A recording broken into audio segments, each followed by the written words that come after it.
السلام علیکم ورحمۃ اللہ وبرکاتہ۔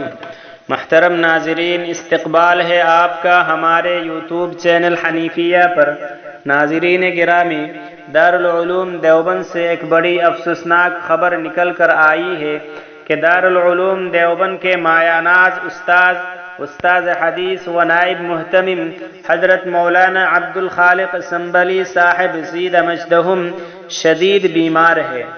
دارالعلوم دیوبند کے محتمم و شیخ الحدیث حضرت مولانا مفتی ابو القاسم نعمانی دامت برکاتہم العالیہ نے تمام حضرات سے گزارش کی ہے کہ حضرت مولانا کی صحت کے لیے اہتمام سے دعا فرمائے۔